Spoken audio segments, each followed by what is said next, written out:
Hi everyone, Tony Tonkin here from the Child Protection Party. This is one of those sad days, those days which we wish we would never ever hear again, but inevitably we do.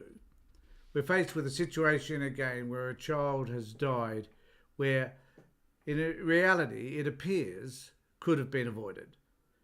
This is one of those times where we wonder what the Child Protection Party or Child Protection Department is doing, how they're managing themselves and how they're managing the people that live in the community who are under stress and strain, and whether they're aware of all those people that suffer as a result of a society that doesn't seem to care about them.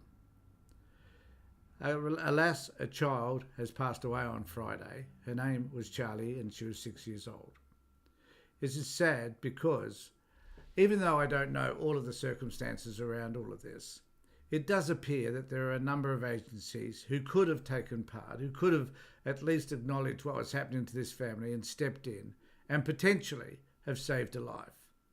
But they chose not to, for whatever reason, and I'm sure at some particular point the whole situation will be whitewashed and we probably won't find out the real truth as to who didn't do their job, who failed this family and particularly who failed this child.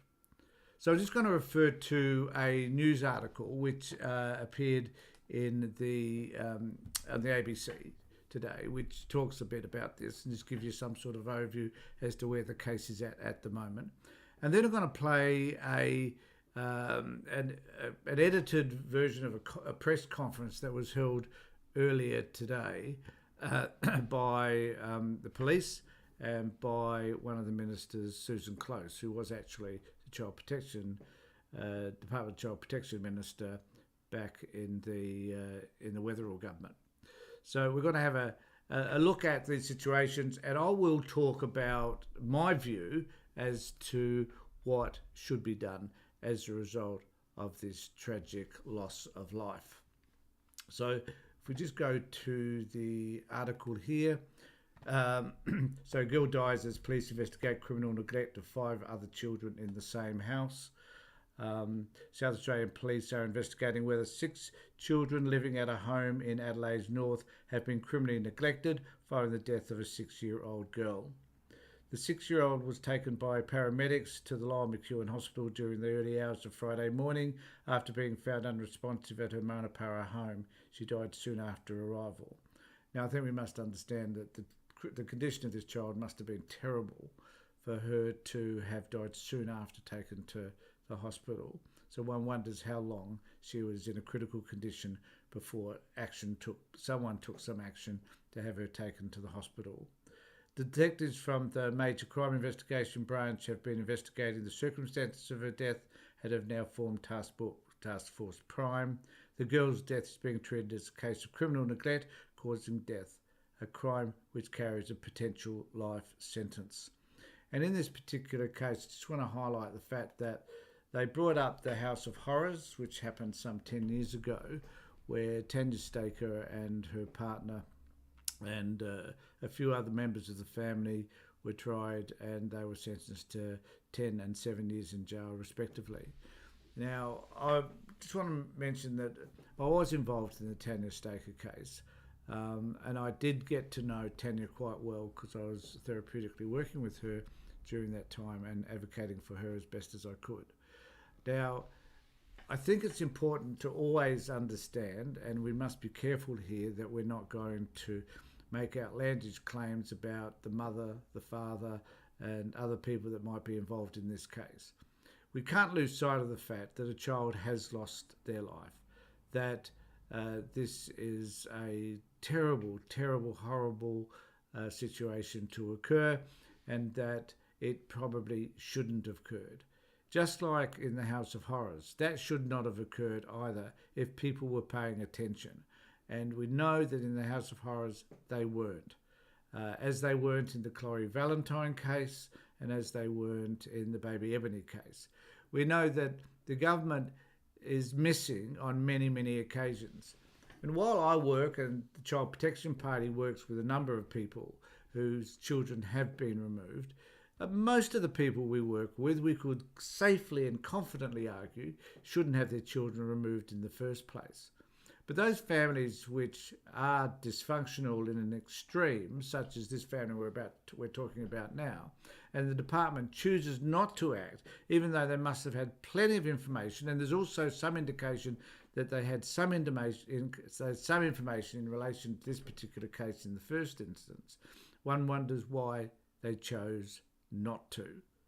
And we'll be asking more and more of these questions over time, because at some point, someone has to choose to take responsibility for the neglect that the department, the neglect that we as a society may have in relation to children, and how we allow them to remain sometimes in families where it is clear that they would be safer to be removed. Now, I'll now play for you some of the... now, I've edited some of this, so you're not going to get the whole lot. It's about 8.5 minutes of the police talking about this particular case and what they're going to do. And Susan Close comes in at the end and talks about, and I've given most of hers, I've maintained, because I think what the governments say in relation to that is vitally important. Hours of Friday the 15th of July, a 6-year-old girl named Charlie was taken to the Lyell McEwin Hospital by paramedics after being found unresponsive at her Munno-Para home. Sadly, Charlie died soon after arrival. The death is being investigated as a case of criminal neglect causing death. This is a criminal offence under the Criminal Law Consolidation Act, and it carries a maximum term of life imprisonment. The task force will also investigate criminal neglect charges relating to 5 other children, aged between 7 and 29, who reside at the address. The 5 children are siblings and have been removed from the home, and SAPOL with partner agencies is in the process of securing their safety. The task force will conduct a simultaneous and a comprehensive coronial investigation at the same time, and that will focus on the broader cause and circumstances of Charlie's death. Obviously, a 6-year-old child has died. The interim post-mortem results indicate concerns that would cause us to be concerned about the state of Charlie's health and well-being at the time of her death, to such a point that we feel that it's appropriate to investigate this matter at its highest level as early as possible. Were police aware of any reports from the department, or to the department, sorry? This is, do you mean to SAPOL or to other departments? To the Child Protection Services. And this will form part of the investigation. We'll be looking at what interaction the family had with agencies, be they government or non-government agencies. As I said, this is very early in the investigation. Sadly, Charlie passed away on Friday. I think we need to note that... a period of time for us to get... I think we need to note that it is important that the police are acknowledging that it is the interactions that this family had with the department, the DCP, and other probably NGOs, Housing SA, for example. There are a myriad of organisations that clearly would have had contact with this family as they struggled, and that the police are at least acknowledging that those are areas in which they need to investigate.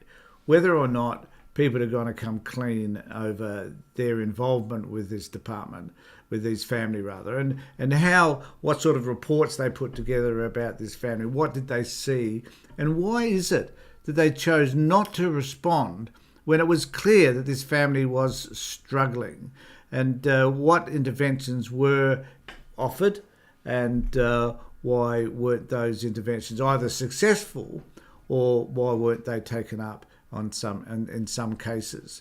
And I'd be interested to know how many reports there were made, notifications made to the department in relation to this family, and what actions were taken as a result of those reports. In fact, there was ever a letter sent out to the parent, the mother in this case, because I believe the father was in jail as a result of domestic violence, usually a reason in itself why children are removed from families, and often a reason why they're not returned either, because the mother has been in a DV relationship before. So why weren't these children removed from this particular family just because the father was imprisoned as a result of domestic violence? All the information together as part of both the criminal and the coronial investigation. We understand that police and department officials have visited the house previously. I do understand that a range of government agencies have interacted with the family in various ways. I don't yet understand the breadth of that or the depth of those interactions. They do include SAPOL, as I understand it, and we will also be looking at that as well. So do you have any idea as to what action SAPOL took or any of the other agencies during the visit?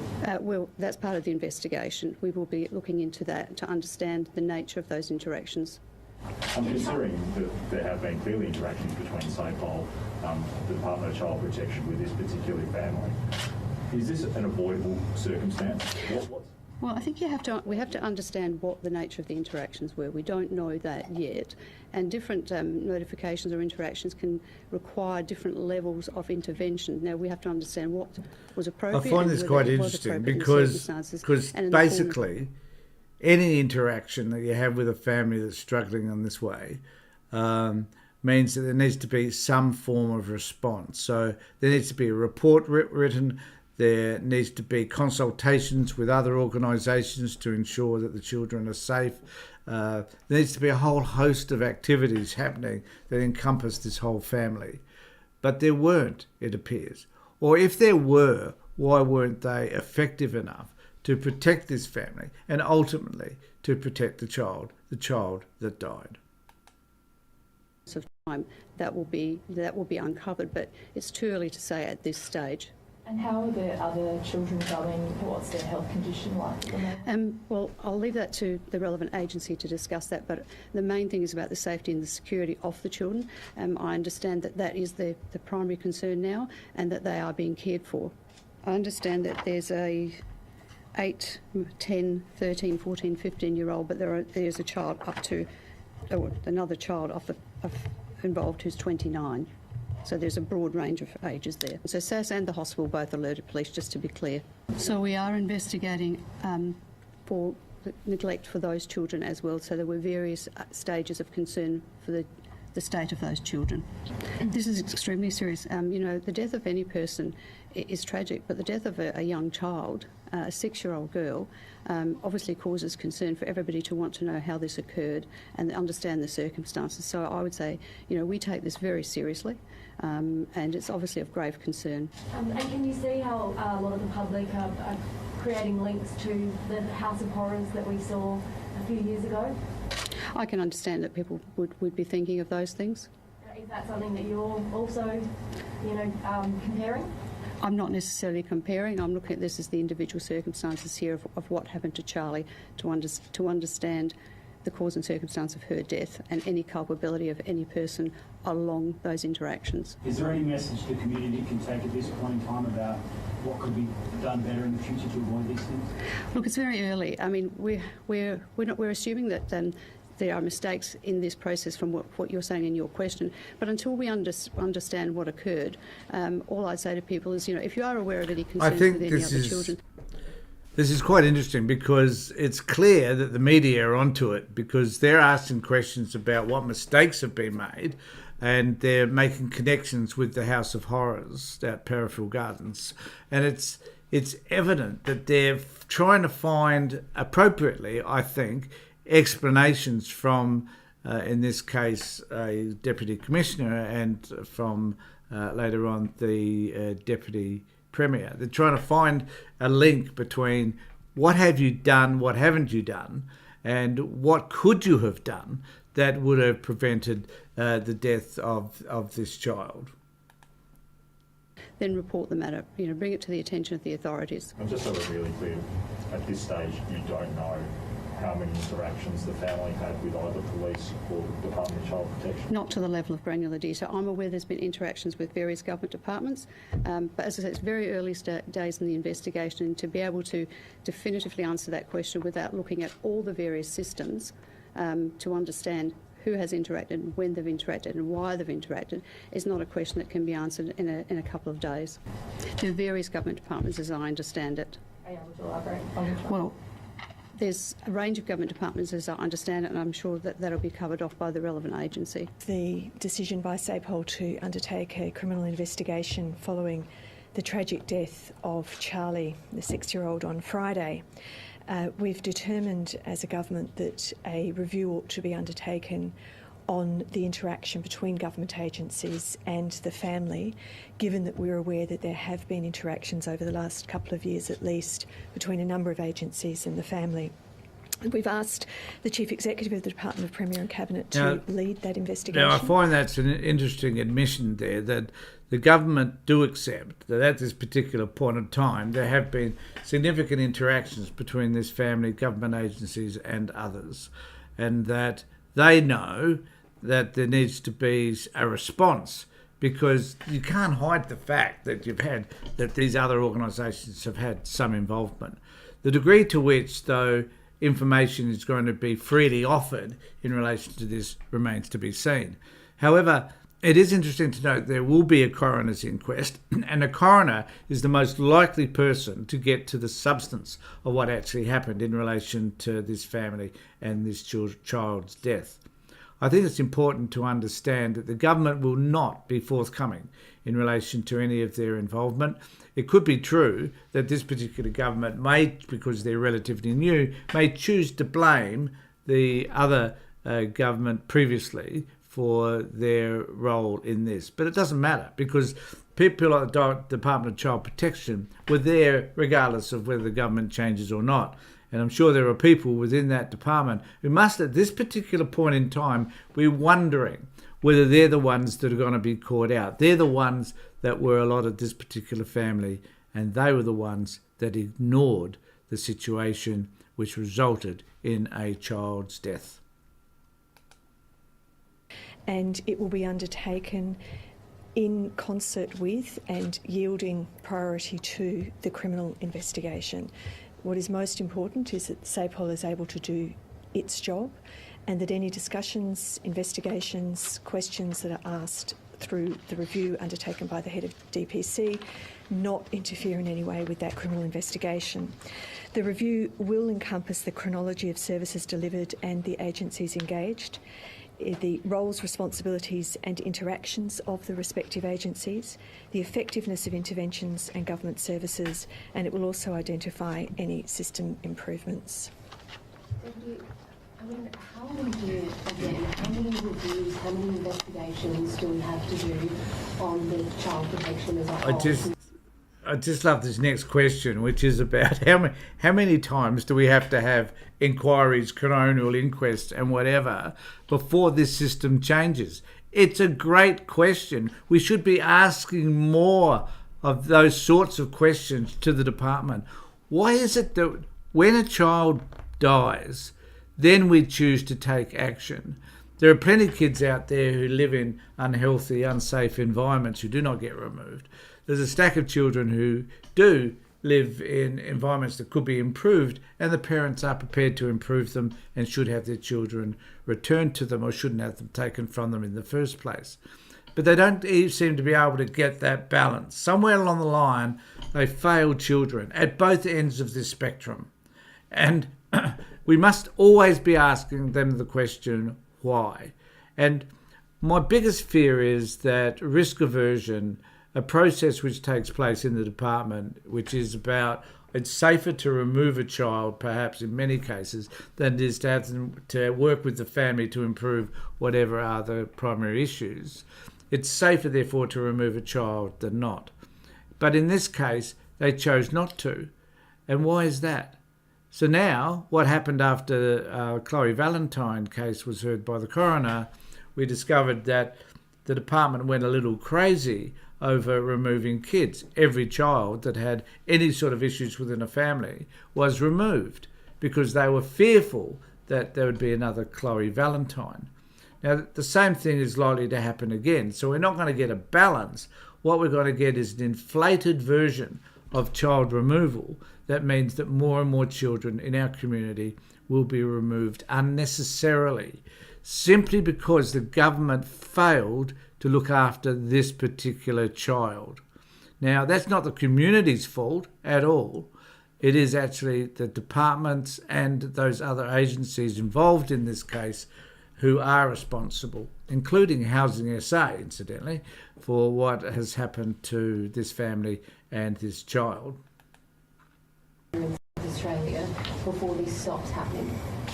The review that we're undertaking is in many ways the review that occurs after any significant adverse event.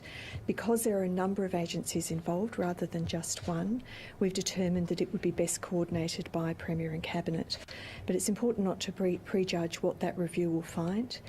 What we need to do is go through the process to ask the questions: what interactions occurred, could they have been any different, and are there any lessons? Deputy Premier, off the top of my head, there's at least 4 agencies involved here: SAPOL, Education, Child Protection and Housing. In addition to, I don't know how significant SAPOL interactions are, so I wouldn't want to include them necessarily on the list. I'm aware that the 4 agencies that have had primary interaction are Human Services, which does the working with families when they have been alerted, the Child Protection System has been alerted to challenges within that family. Also Child Protection, also Education and Housing, because the family was living in a housing trust home. Because of that number of agencies and potentially others that we'll find as we go through this investigation, it's important that this be centrally coordinated, and that's why we've asked Premier and Cabinet to do so. Just so we're clear as well, how many years are we talking about did this family have interaction? I don't want to go into the detail of the interactions nor the time period out of respect of the investigation, but it has been over a period of some time, and that's why it's important that we make sure that we capture all of those interactions when we're doing a proper review.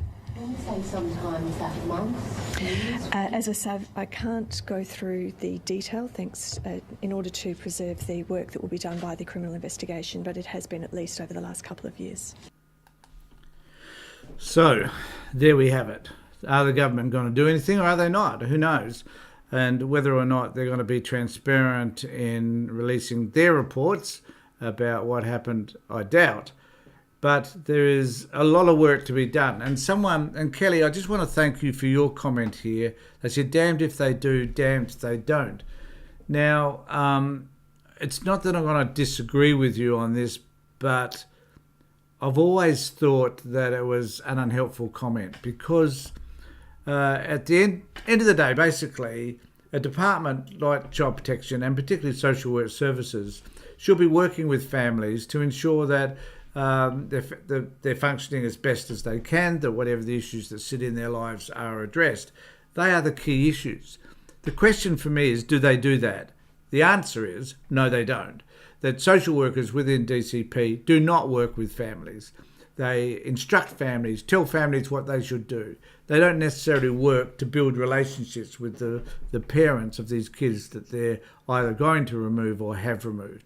They are shitty at it. They are terrible at working with families to build relationships so that the kids can have better lives.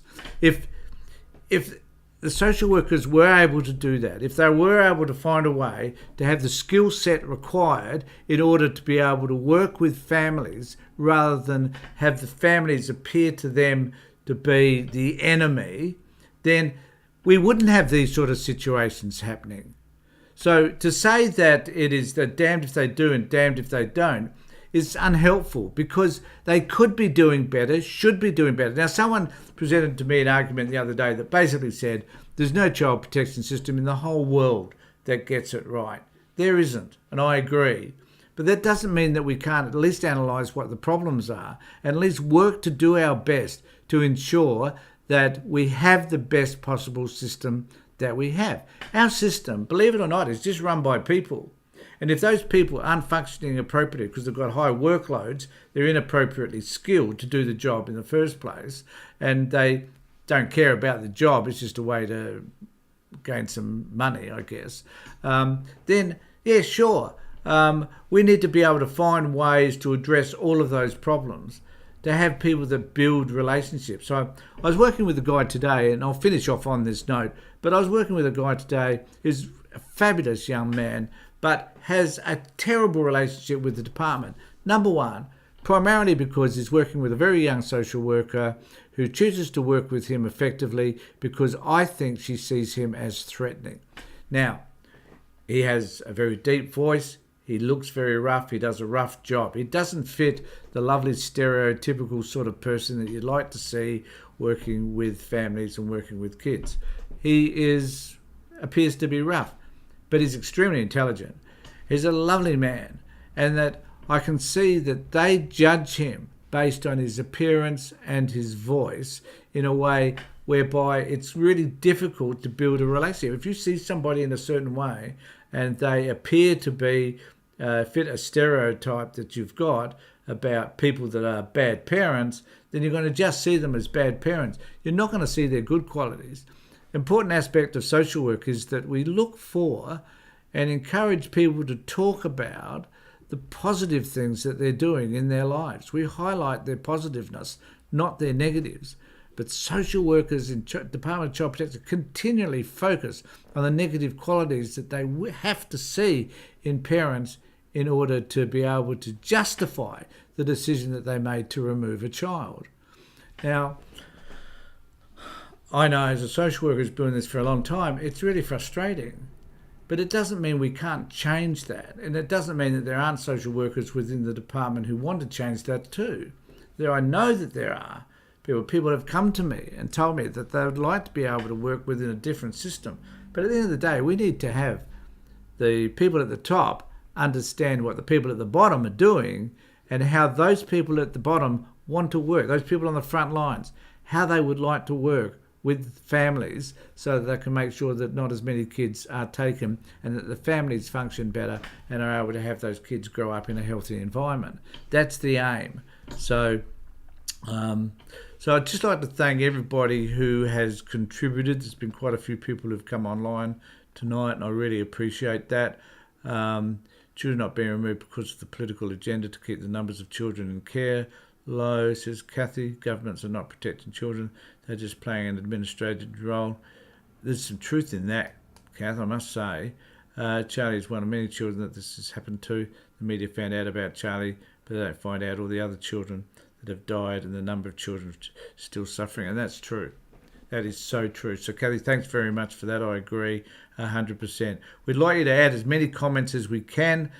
Christy, look, thanks for all your comments. They are fabulous. I'm so sorry to hear what's happened to you and your child. And this be because of Chloe Valentine. It is death. It's why they took my daughter over 6 years ago and it had changed. And that's right. That was the stuff I was talking about, that this risk aversion that they have and the reason why they dig their heels in. So please make more comments. I'll get to those comments as soon as I can. If you like to...